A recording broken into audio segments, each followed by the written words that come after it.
담배꽁초만 한 2,500개 정도 모아놓았던 것 같아요. 고기 줄이는 게 제일 큰 영향을 끼친다고 하더라고요. 환경을 해치면 가해자이기도 하지만 무차별한 포획으로 국제자연보전연맹이 멸종 선언했더라고요.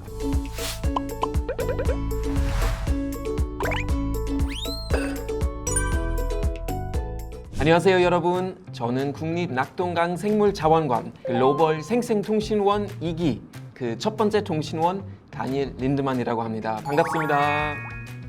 오늘 여기서 뭐 하나요? 네, 오늘은 1기 글로벌 생생통신원 선배님들이 만드신 영상을 함께 보고 간단한 리뷰를 해보는 시간을 가질 겁니다. 오, 기대됩니다. 좋아요. 그러면은 첫 번째 영상 한번 보실까요? 파비앙이랑 줄리안이네요. 이 친구들이 통신원 1기 했나봐요. 네, 1기였습니다. 낙동강 생물자원관 생생도시원 줄리안 마디앙입니다. 안녕하세요. 아는 친구들이라서 반갑네요. 자, 여기는 어디냐면요, 인왕산 바로 앞에 수성동 계곡이라고 조선시대 최고의 명당. 나 사실 파비앙 인왕산 저도 자주 가요. 제가 운동하는데 근처라서 거의 한 달에 한 번쯤 거의 가는 것 같아요. 저희 집 어떤 거 할 거예요? 나 그래서 내가 요새 많이 하고 있는 거 있잖아. 쓰레기 줍는 거? 플로깅이라고 하죠. 쓰드는데 이게 플로깅. 한번 플로깅이라는 걸 하셨는데 플로깅 해보셨어요? 저는 줄리안이랑 같이 쓰레기 줍으러 간 적이 있었어요. 저희가 몇 명 모여놓고 한강 옆에서 한번 같이 쓰레기 줍는 그런 일을 했었고, 줄리안은 그거 주기적으로 하고 있는 걸로 알고 있는데, 조깅하면서 저도 해본 적은 없지만 천천히 걸으면서 보이는 그런 쓰레기를 같이 줍고 하니까 정말 많이 이제 모아지게 되는데, 그 환경도 깨끗해졌지만 마음도 약간 깨끗해진 그런 느낌이 있어서 굉장히 좋은 것 같아요. 많이들 요즘 하는 것 같더라고요. 그래서 뭔가 좀 이 아름다운 자연에서 지나가는 사람이 더 아름답게 느낄 수 있도록 조금이라도 우리가 좀 줍고 가는 게 어떨까 싶어가지고 내 가방에서 나는 그리고 이걸 맞아요. 헹궈야 되는 거구나. 오, 맞아요. 그런 봉투 많이 본 것 같아요. 편의점에서도 이제 팔기 시작했고요. 약간 미끌미끌한 그런 느낌이 있었던 것 같아요. 독일은 이제 비슷한 거 뭐냐면은 봉투 표지 보면 야채가 그려져 있어요. 예를 들면 뭐 당근이라든지 뭐 이런 거 그려져 있는데, 거기서 내가 음식물 쓰레기 넣고 땅에다가 그거 묻어버리면 봉투에서 그 그려진 야채가 자라요. 그런 되게 신기한 그런 것들도 요즘 많이 생겼어요. 안 묻어놓은 거 같잖아. 자세히 보잖아. 여기 또 이런 게. 여기도 있네. 이거 있잖아. 그 아이스크림. 그렇죠. 좋아요. 쓰레기 많네요. 저도 그때 줄리안이랑 같이 갔을 때 담배꽁초만 한 2,500개 정도 모아놓았던 것 같아요. 정말 담배꽁초 엄청 많아요. 마스크는 저희의 건강을 보호해주는 너무나 좋은 아이템이지만 이거를 잘 분리수거해서 집에서 버려야 되는데 이렇게 산에서 버리는 건 좀 아닌 것 같고요. 그래서 여러분 정말 동물 그리고 자연의 건강을 위해서 산에다가 제발 쓰레기를 버리지 말아주십시오. 롯데타워, 남산타워. 청와대. 맞아요. 다 보여요. 한눈에. 여기 가깝다니 너무 신기한 것 같아. 평가 나는 들고 다녀? 나 무조건 평을 들고 다녀.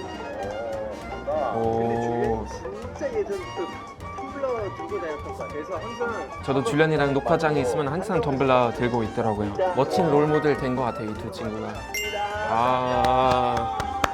친구들 멋지다. 정말 감명 깊게 봤습니다. 일단 기본적으로 줄리안이랑 파비앙이 지금 환경 보호를 위해서 노력했지만 사실 이 환경 보호 자체는 동물 보호로 이어지잖아요. 그러니까 생명 보호, 사실 인간을 보호하는 행위이기도 하거든요. 환경을 해치면 가해자이기도 하지만 피해자 되기도 합니다. 그래서 이게 굉장히 중요한 것 같은데, 특히 동물들은 큰 산불이 나거나 우리가 쓰레기 많이 이제 버리거나 했을 때는 자기 털을 잃어가니까 그런 부분은 저희가 인간으로서 좀 더 책임감을 갖고 행동해야 되지 않을까, 그런 생각이 듭니다. 그래서 여러분도 최대한 실천하시는 게 좋을 것 같습니다. 요 브라더. 줄리안 형 어디야? 나 지금 여기 노노샵. 진짜? 전화 잠깐 돼? 정말 되지. 진짜? 아니 너 일기라서 내가 잠깐 전화해봤어. 봤지? 그거 봤었어? 나 그거 봤어. 나 지금 이기야. 진짜? 후배네. 후배야. 너 나를 좀 잘 지켜봐줘라. 자, 우리 후배님 뭐 일기만큼 잘할지 모르겠지만 그래도 우리보다 더 뛰어날까봐 걱정스럽네요. 열심히 할게 브라더. 고마워. 혹시나 뭐 나 필요하면 불러줘. 알겠어. 고마워 시간 내줘서. 연락할게 브라더. 안녕.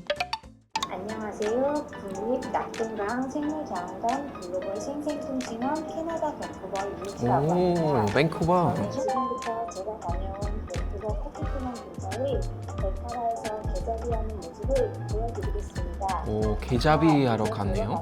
밴쿠버 굉장히 살기 좋은 도시로 많이 유명한 걸로 알고 있는데, 와, 지금 딱 봐도, 와, 10분 정도 거리에 호수 물 색깔이랑 하늘 색깔이 진짜 너무 환상적이네요. 규칙을 잘 알고 준수해야 개들의 개체수가 보호될 수 있겠지요. 그러네요. 지금 보니까 Know Your Limits이라고 써 있고요. 이제 개잡이 위한 그런 룰들이 나와 있네요. 뭐 한 번에 2개 더 사용 가능. 16세 미만의 경우는 면허증이 필요하고요. 가져갈 수 있는 개수가 또 정해져 있고 하루에 4마리. 굉장히 엄격하고 제한적인데 굉장히 잘 돼 있어서 이렇게도 개수를 잘 보호할 수 있는 환경이 주어지는 것 같아요.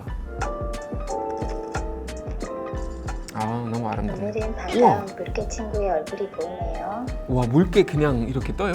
저희가 자연을 더 소중하게 생각하고 잘 보존해야지 우리 아이들도 커서 이 멋진 자연환경을 누리며 살 수 있지 않을까요? 아주 이러기 맞는 위해서는 말씀이시네요. 첫째, 이렇게 설명하시는 것도 들어보면 밴쿠버 그 시민들은 어느 정도 시민 의식이 발달돼 있는지도 확실히 이제 볼 수 있는 것 같아요. 아주 아름답고 깨끗한 그런 환경을 보장할 수 있는 것 같아요. 확실히 생물 다양성 보호를 위해서 많은 시민들은 힘쓰고 있는 것 같아요. 그 모습 정말 인상 깊었는데요. 우리가 생물충 보호와 그리고 다양성을 위해서 노력하지 않으면은 정말 이제 없어지고 멸종되는 생물들이 있는데 그 중에도 독토강치가 있었거든요.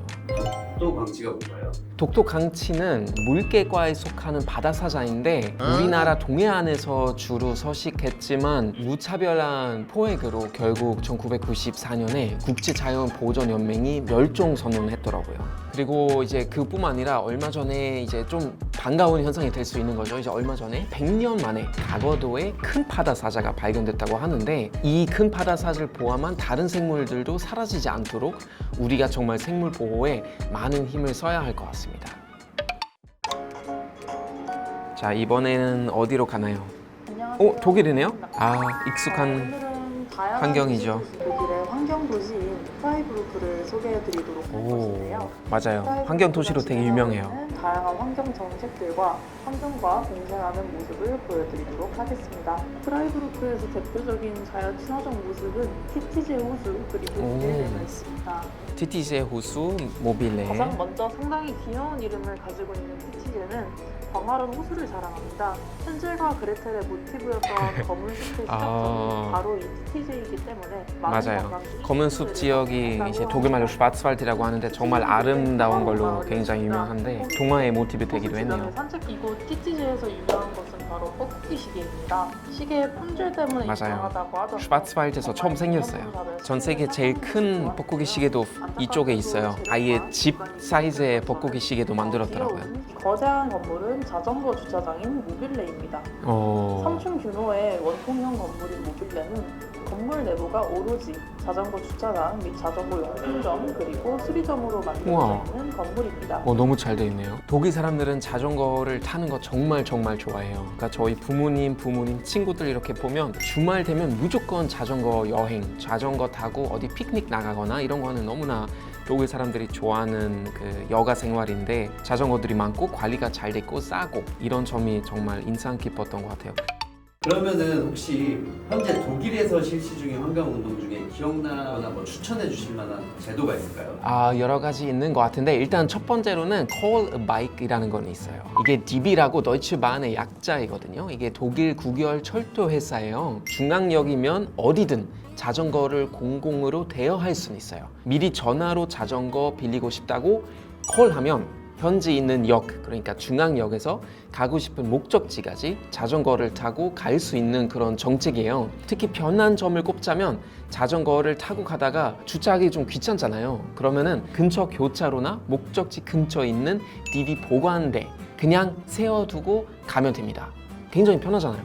들어보니까 한국에도 비슷한 게 있는데 따릉이라고 하시나요? 따릉이. 아, 따릉이 알죠. 따릉이 알죠. 저도 타봤는데 근데 제 알기로는 서울에서만 이용할 수 있는 거 아닌가요? 맞습니다. 따릉이는 서울에서만 이용 가능하고 네네. 이제 대신 다른 지역들에도 각각의 이름이 있습니다. 네네. 광주에는 타랑깨, 타랑깨, 대전에는 타슈. 타슈. 아, 다 이름이 다르군요. 전국적으로 다양하게 있다면 콜드바이크와 정말 유사한 것 같은데 대신 콜드바이크는 전화로 하는 거고 따릉이는 제 알기로는 보통 어플로 많이 하잖아요. 그런 차이가 있는 것 같습니다. 아 그러면은 독일에서 실시 중인 또 다른 환경 운동도 많을 수도 있네요.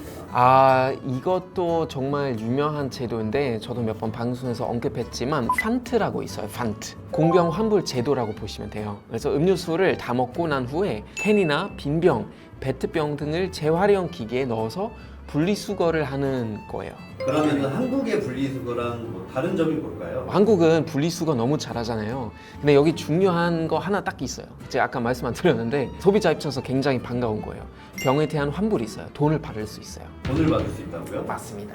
무조건 다 주진 않아요. 그러니까 그림이 붙어 있는 병만 돈을 받을 수 있는 건데요. 한 병당 한 0.08유로에서 많게는 0.35유로까지 금액이 측정이 돼요. 그러면은 그런 한국의 제도랑 판트랑 뭐 또 다른 점이 있을까요? 아, 살짝 다른 것 같은데요. 한국 같은 경우는 공병 보증금 반환 제도라고 하잖아요. 근데 음료 값을 판매해서 스티커가 깨끗한 공병을 반환하면 보증금을 환불받는 것까지는 똑같아요.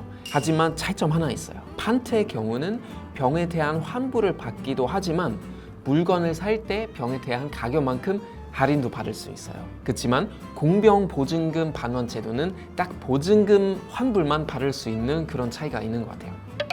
자 그러면 독일에는 정착이 돼 있는데 우리나라에 또 도입이 됐으면 좋겠다 싶은 게 있을까요? 기본적으로는 환경 조기 교육을 하고 있거든요, 독일에서. 을코슈타치온인데요. 이곳의 대표적인 환경 교육 프로그램은 바로 초록색 교실이에요. 이름부터 엄청 예쁘잖아요, 그렇죠? 초록초록한 약간 그런 느낌을 주는데 이 초록색 교실에서는 생활 쓰레기를 아예 만들지 않는 방법을 가르쳐 아이들이 일상생활에서 환경을 소중히 하도록 조기 교육을 해요. 예시로서는 페트병 대신 유리잔을 쓴다든지 화분을 직접 키우기도 하고요. 그리고 저는 중학교 때 환경 문제, 뭐 이를테면 대체 에너지 다큐멘터리 같은 거 수업에서 많이 봤던 기억이 있어요. 그래서 그런 것도 많이 학교에서 가르치는 것 같아요. 아 근데 보니까 대한민국에서도 이제 환경 조기 교육을 좀 많이 실행하는 것 같던데요. 아 대한민국에서도 환경 조기 교육을 시작한다고요? 네, 전 그런 얘기 들었는데 환경부에서 실시를 해서 빠르면 내년부터 유치원생 및 초등학교 그리고 중학교 친구들이 배울 수 있다고 하더라고요. 그래서 한국도 정말 잘하고 있는 그런 상황인 것 같아요. 이제는 아주 굿. 저는 사실 있다. 그 생각난 거 하나 있어요. 일회용품 사용을 줄이려고 최대한 노력 중이죠. 가끔 저도 모르게 편해서 일회용품을 사용하게 되지만 정말 매달 한 번 10일, 이 10일만큼은 일회용품을 제로를 위해 꼭 실천하는 그런 편이에요. 10일이 어떤 날인가요? 이게 어떤 날이냐면은 환경부에서 정한 일회용품 제로를 실천하는 날이거든요. 일회용품 사용을 줄이다 보면 탄소 중립 포인트도 받을 수 있습니다. 탄소 중립 포인트요? 네네. 탄소 중립 실천 포인트제라고 해서 탄소 중립 생활 실천 문화 확산을 위해 친환경 활동을 하면 실적에 따라 포인트를 받을 수 있어요. 예를 들면 플라스틱 컵 대신에 텀블러를 쓰던지 아니면 종이 영수증 대신 전자 영수증을 받던지 했을 때 포인트를 받았는데요. 이렇게 열심히 모아서 나중에 커피도 사 먹을 수 있을 거예요. 자 그러면은 어떤 제도 말고 강민 씨가 알고 있거나 자연스럽게 실천하는 환경보호 꿀팁이 있을까요? 일단 줄리안이 정말 좋은 롤모델이지만 고기 줄이는 게 제일 큰 영향을 끼친다고 하더라고요. 아무래도 정말 이산화탄소를 많이 줄일 수 있습니다. 그래서 여러분도 예를 들면 일주일에 하루라도 고기 없는 날 또한 이틀 고기 없는 날 이렇게 하시면은 정말 이산화탄소를 줄이는데 정말 크게 기여하시는 겁니다. 그리고 이제 저는 개인적으로 배달 음식 시킬 때 플라스틱 쓰레기를 최대한 안 만들기 위해서 피자만 시키자. 그러면 종이로만 나오잖아요. 그래서 그런 생각도 많이 하고요. 최대한 대중교통이나 자전거를 이용하려고 하는데 제가 볼 때는 제일 중요한 거는 고기를 줄이는 게 큰 영향을 끼칠 수 있는 것 같고요. 좋은 옷 그리고 친환경 브랜드에서 옷을 구입해가지고 이것을 최대한 오래 입는 게 정말 환경에 좋은 영향을 끼친다고 하더라고요. 오늘 하루 글로벌 생생통신원 2기의 시작을 알리는 그런 시간을 가져봤어요. 자연이 참 아름다운데 그만큼 지켜야 할 소중한 생물들도 엄청 많은 것 같아요. 앞으로 글로벌 생생통신원 2기의 활동을 기대 많이 해주세요. 안녕.